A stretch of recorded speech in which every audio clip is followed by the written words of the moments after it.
چاہے وہ وقت کا کتنا بڑا فقیہ اعظم ہو، وقت کا کتنا بڑا چیف منسٹر ہو، وقت کا کتنا بڑا بھی تاجدار کیوں نہ ہو، لیکن اس انسان کو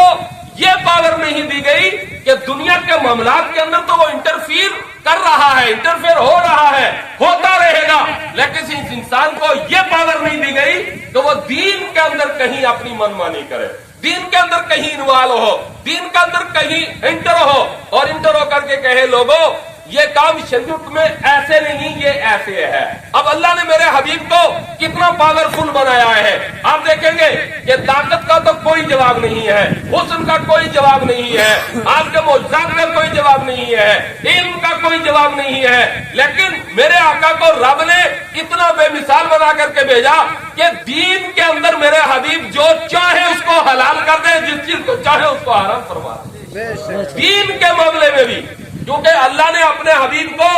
دائی بنا کر کے بھیجا،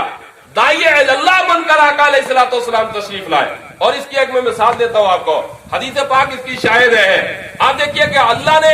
مسجد حرام کو مسجد حرم بنایا ہے نا، اور حرم شریف کے اندر سے کوئی چیز کاٹنی یا وہاں پر کوئی چیز مارنی قطعاً اسلام نے حرام قرار دے دی ہے۔ میرے آقا نے اعلان کر دیا، میرے جانثاروں یہ حرم ہے، یہاں پر آپ کوئی چیز کاٹ نہیں سکتے، کسی چیز کو دکھ نہیں دے سکتے، مار نہیں سکتے، کوئی تنکا، کوئی چیلا، کوئی پیڑ پودا یہاں سے آپ توڑ نہیں سکتے، کیونکہ یہ حرم ہے۔ جب میرے آقا نے قانون بنا دیا کہ اللہ کا یہ فرمان ہے، یہ حرم ہے، یہاں پر تم کچھ نہیں کر سکتے، تو ایمان والو حضرت عبداللہ ابن عباس سرکار کے چچا رضی اللہ تعالیٰ عنہ اٹھ کر کھڑے ہو گئے، آج کرنے لگے یا رسول اللہ حرم کو حرم بنا دیا گیا، مانا کہ ہر چیز، کوئی چیز یہاں سے ہم توڑ نہیں سکتے، کاٹ نہیں سکتے، قتل و غارت نہیں ہو سکتی، کیونکہ یہ حرم ہے، پر یہاں پر ایک گھاس ہے جسے اذخر گھاس کہا گیا، میرے آقا وہ ہمارے کام آتی ہے، جب ہم اردو کو دفن کرتے ہیں تب بھی کام آتی ہے، قبر میں تختوں کے اوپر اس کو لگاتے ہیں، اور بہت ساری جگہ ہمارے مکانات کے اندر وہ کام آتی ہے۔ میرے آقا اس کی اجازت عنایت فرما دے تاکہ ہم اذخر گھاس جو ہے وہ کاٹ لیا کریں، اس کا استعمال کر لیا کریں۔ میرے آقا نے یہ نہیں فرمایا اور عباس یہ دین مصطفیٰ کا معاملہ ہے، یہ قانون خدا کا معاملہ ہے، میں کبھی تمہیں اجازت نہیں دے سکتا، کیونکہ حرم حرم ہے، لیکن کمال اور پاور دیکھو مصطفیٰ جان رحمت کی، آقا ارشاد فرماتے ہیں جاؤ جاؤ تمہیں اذخر گھاس کاٹنے کی اجازت ہے، تم کاٹ سکتے ہو۔ دین کا معاملہ یہ دیکھیے آپ، اور اسی طریقے سے حضرات یہ تو دین کا معاملہ ہے۔ مجھے بتاؤ آقا کریم علیہ الصلوۃ والسلام کو اللہ نے کتنا بے مثال بنا کر کے بھیجا ہے۔ ایک قرآن کی بات کر کے آپ دیکھ لیجئے کہ قرآن مصطفیٰ جان رحمت صلی اللہ علیہ وسلم کو جس ترتیب سے ملا اس ترتیب سے اللہ نے امت کو وہ قرآن نہیں دیا، امت کو ملا فاتحہ سے، مصطفیٰ کو ملا اقرا سے، تو یہ اللہ نے اپنے حبیب کو پاور دے دیا ہے کہ جس ترتیب سے چاہے اپنی امت کو قرآن عطا فرما دے۔ کیا کوئی دین کے اندر اور انوالو ہو سکتا ہے؟ دین کے اندر کوئی آ کر کے اپنا نظام یا اپنا دھوس جما سکتا ہے؟ نہیں، اللہ نے یہ پاور دی ہے پیارے حبیب صلی اللہ علیہ وسلم کو۔ اسی طریقے سے ایمان والو میرے آقا نے اعلان کر دیا، او لوگو تمہارے اوپر حج فرض ہے، تمہارے اوپر حج فرض ہے، پر یہ نہیں فرمایا کہ زندگی میں ایک بار فرض ہے یا پورا ہر سال آپ کے اوپر حج فرض ہے، مطلق اعلان کیا کہ حج فرض ہے نا۔ تو صحابہ کرام عرض کرنے لگے یا رسول اللہ حج فرض ہونے کا تو اعلان آپ نے فرما دیا، پر ہمیں یہ بتائیے کہ ہم نے سال میں کتنی بار حج کرنا ہے؟ 2 بار کرنا ہے، 3 بار کرنا ہے، یا کیسے حج کا نظام کیا ہے، یا ہر سال حج کرنا ہے؟ میرے آقا کریم علیہ الصلوۃ والسلام ارشاد فرماتے ہیں میرے جانثاروں اگر میں یہ کہہ دوں کہ ہر سال تمہیں حج کرنا ہے تو ہر سال تمہارے اوپر فرض ہو جائے گا، اس لیے تمہیں حج کرنا ہے، اور زندگی میں ایک بار ہی صاحب استطاعت کے اوپر حج فرض ہے۔ اب دیکھیے اللہ کے حبیب اگر یہ ارشاد فرما دیتے ہر سال کرنا ہے تو ہر سال حج فرض ہو جاتا، بلکہ میرے آقا کریم علیہ السلام نے فرمایا کہ ہر سال تمہیں، اگر میں کہہ دوں تو ہر سال فرض ہو جائے گا، پر زندگی میں انسان کے اوپر حج ایک ہی بار فرض ہے. جو صاحب استطاعت ہو, جو اس کی کیپیسٹی رکھتا ہو, تو اس کے بعد اس کے اوپر بار بار حج فرض نہیں ہے. اسی طریقے سے ایمان والو, دین کے معاملے میں ایک مثال اور دے کر میں آگے بڑھ رہا ہوں. سرکار کا مقام دیکھیے, سرکار کا مرتبہ آپ دیکھیے کہ اللہ نے میرے حبیب کو کتنی شان والا بنا کر کے بھیجا. آقا کریم علیہ السلام نے اعلان فرمایا, اور لوگوں عید الاضحیٰ کے دن قربانی واجب ہے, اور قربانی ظاہر بات ہے ایمان والو کہ نماز عید کے بعد ہی کی جاتی ہے. جو پہلے نماز عید سے پہلے قربانی کرتا ہے اس کی قربانی نہیں ہوتی ہے. اب میرے آقا کریم علیہ السلام نے جو اعلان فرمایا کہ آؤ عید کی نماز بھی ادا کرو اور تمہیں قربانی بھی دینی ہے, پر ایک صحابی کو مغالطہ ہوا, اس کو پتہ نہیں چلا کہ مجھے عید سے پہلے قربانی دینی ہے یا عید کے بعد دینی ہے. اس نے سوچا جی آج خوشی کا دن ہے, آج مسلمانوں کا متفق ہو کر ایک میدان کے اندر جانے کا دن ہے, ہو سکتا ہے اللہ کی طرف سے کوئی خوشی کا دن ہو, کھانے کا دن ہو. اس نے فٹافٹ ایک بکری کو ذبح کیا. ذبح کرنے کے بعد اس کا گوشت تقسیم بھی کیا, خود بھی کھایا, گھر والوں بھی کھلایا. کھلانے کے بعد وہ چلا گیا عید کی نماز پڑھنے کے لیے. وہاں پر پہنچا تو میرے حبیب کا یہ فرمان سنا کہ عید کی نماز کے بعد قربانی واجب ہے, تو وہ بارگاہ مصطفیٰ میں حاضر ہو گیا. کہنے لگا یا رسول اللہ, مجھے اس بات کی خبر نہیں تھی کہ عید سے پہلے قربانی کرنی تھی یا بعد میں کرنی تھی. میں تو کر کے گوشت لا کے کھلا کر آ گیا ہوں. میرے محبوب صلی اللہ علیہ وسلم نے ارشاد فرمایا عید کی نماز سے پہلے جو قربانی کرے تو اس کی قربانی نہیں ہوگی. تو فرمایا کہ تیری قربانی بھی نہیں ہوئی ہے. تو کہنے لگا یا رسول اللہ, مجھے خبر ہی نہیں تھی, میں نے تو سوچا آج کھانے کا دن ہے, میں تو ایسے کر کے چلا آیا, تو اب کیا کروں؟ فرمایا کہ یا رسول اللہ, اب تو میرے پاس قربانی کے لیے کوئی جانور بھی نہیں ہے, کیپیسٹی بھی نہیں. ہاں, ایک 6 ماہ کا بچہ میرے پاس موجود ہے بکری کا, کیا اس کی قربانی ہو سکتی ہے؟ تو میرے آقا کریم علیہ السلام نے ارشاد فرمایا ہاں, جاؤ اس 6 ماہ کے قربانی بکری کے بچے کی تم قربانی دے دو, پر تم ہی دے سکتے ہو, تمہارے لیے جائز ہے, کسی اور کے لیے جائز نہیں ہے. یعنی اخراج دیکھیے آپ کہ جو مسئلہ ایک صحابی کے لیے میرے آقا جائز قرار دے دے وہ باقی والوں کے لیے نہیں ہے. فرمایا صرف تیرے لیے جا تو قربانی دے دے اور تیری قربانی ہو جائے گی. اب حضرات کسی طریقے سے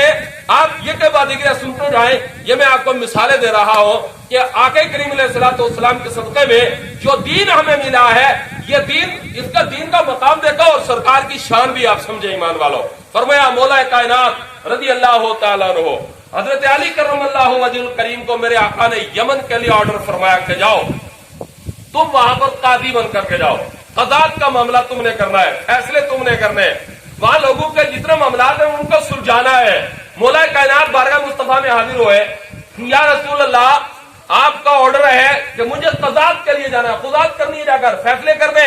وہاں کا چیف جسٹس بنا کر مجھے بھیجا جا رہا ہے, لیکن میرے حبیب مجھے اس معاملے میں اتنی دسترش اور اتنی قابلیت نہیں ہے کہ میں وہاں جا کر یہ کروں. میرے آقا کریم علیہ السلام نے ارشاد فرمایا علی قریب آؤ. جب علی قریب گئے نا, حدیث کے الفاظ ہے میرے محبوب نے ایک گھوسا لگایا علی کے سینے پر, ہے نا, اور لگا, جب گھوسا لگا نا اور اس کے بعد فرمایا علی آپ بتاؤ یمن جاؤ گے یا نہیں؟ تو میرے آقا کریم علیہ السلام کی بارگاہ میں مولا کائنات عرض کرتے ہیں یا رسول اللہ یہ یمن کیا, اب تو اگر آپ اجازت دیں تو میں پوری دنیا کے فیصلے کروں گا, ہے نا. اللہ نے حضرت علی کے مبارک دل کے اندر وہ نور پیدا فرما دیا خالی آقا کریم علیہ السلام کا دست انور لگنے سے. اب حضرات آپ اندازہ دیکھو اللہ نے اپنے حبیب کو کتنا پاورفل رسول بنا کر کے بھیجا ہے. اسی طریقے سے ایمان والو حضرت ابو ہریرہ وہ ہیں جو اصحاب صفہ کے اندر شامل ہے. فرمایا مسجد نبوی کے سامنے ایک چبوترا تھا, جس چبوترے کے اوپر صحابہ کرام جو دور دراز سے آتے تھے غریبی کے عالم میں اور آ کر تعلیم حدیث, تعلیم قرآن مصطفیٰ جان رحمت صلی اللہ علیہ وسلم سے حاصل فرماتے تھے. فرمایا اس چبوترے کے اوپر کبھی تو 70 اصحاب صفہ ہوتے اور کبھی تعداد بڑھ جاتی تو 200 تک بھی ہو جاتے ہیں نا. فرمایا حضرت ابو ہریرہ رضی اللہ تعالیٰ عنہ پیارے حبیب صلی اللہ علیہ وسلم کی بارگاہ میں گئے, یا رسول اللہ جو حدیث سنتا ہوں بھول جاتی ہے, جو بیان آپ کا سنتا ہوں بھول جاتا ہے, سمجھ میں نہیں آتا, یاد نہیں رہتا, اور کیا کروں, میرے لیے دعا فرما دے. میرے آقا کریم علیہ الصلوۃ والسلام نے ارشاد فرمایا ابو